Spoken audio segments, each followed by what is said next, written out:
just says new goods when your service is that of the production of new zero-rated goods. Well, new goods are produced when the essential characteristics of the goods are altered. Note in particular the following situations. Well, this is the thing.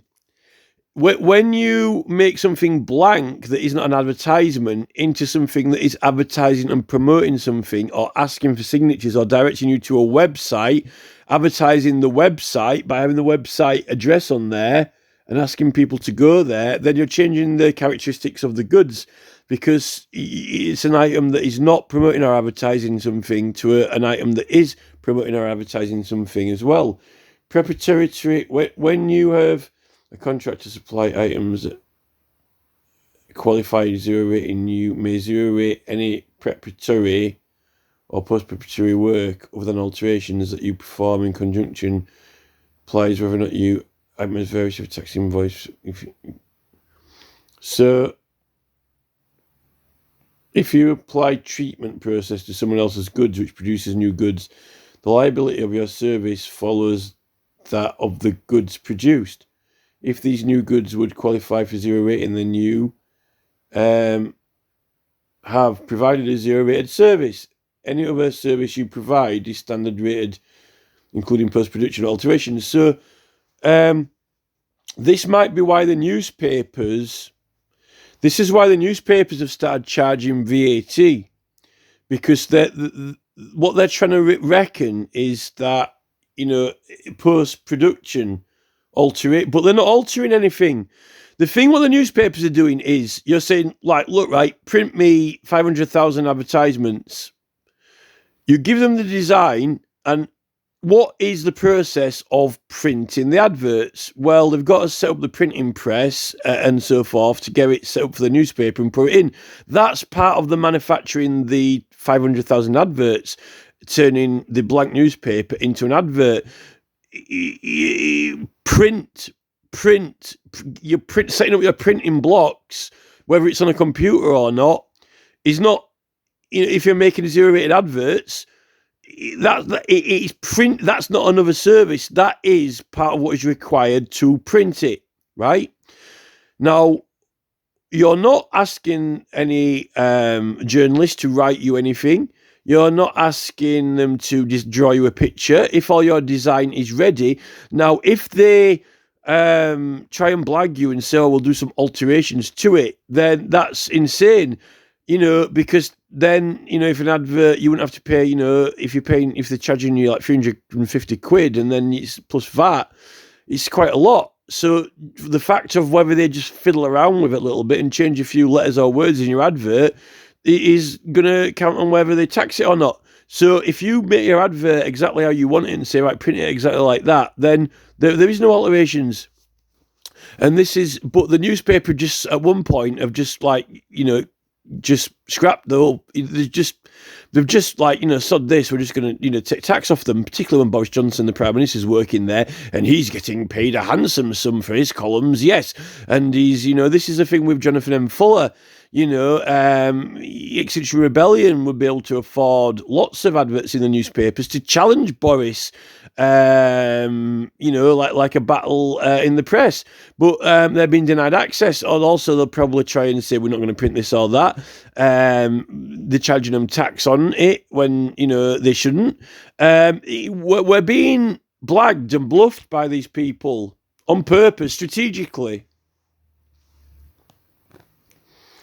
Liability on some common items printed matter.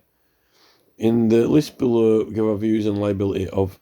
So this is just their views. This is their views. They're not saying that it's the law. They're not saying it's legislation or not. And this is what is misleading people, particularly people who print screen printed stickers that are advertising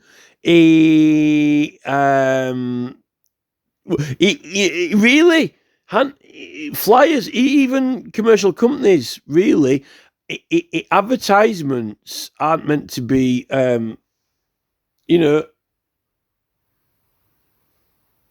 advertising leaflets, zero rated.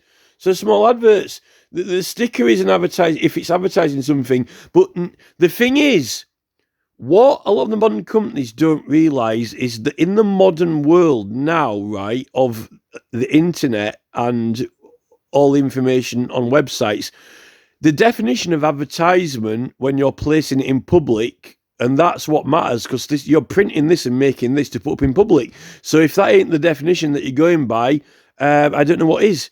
Because how would you define what you're making? Well, if it's not the same definition of when you're using it, then it's not. It's the same thing, right? So it references to adverts. So this is the thing with websites. I've got a website selling kitchens. It's www.kitchens.com. Come buy some. That's it. You don't have to say the address, the phone number. You don't need that with websites now. Now, if the name of your company also is the website, then he's telling you what company it is, and it's an address. The internet, Earl, is a address.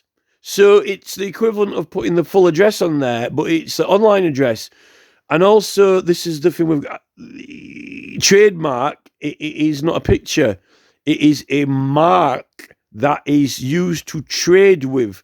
Therefore, if you're looking for trade, if that mark is, asking people to trade, beckoning trade, communicating trade name, the name summons people to trade with it.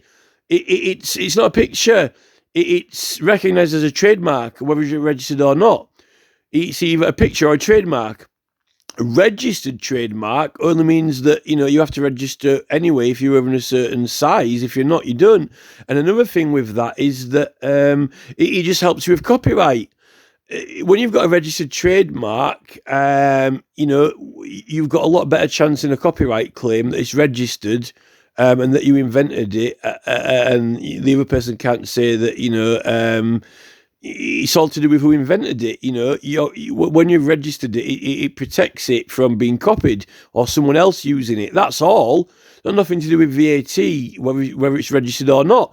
If you're using a mark to trade with and people to recognise you for that mark, it doesn't have to be registered with government. You're just using it for that, because it says that if you've got a small company that's not VAT registered and you're doing this under a certain business, it's not a corporate entity, even if it's a Group 9, it says you can call it what you want. You don't have to trade under your normal name. You can call yourself anything or design a mark.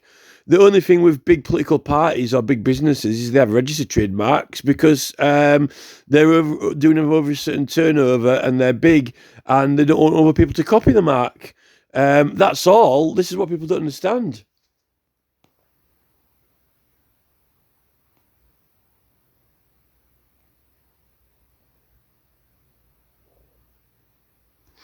So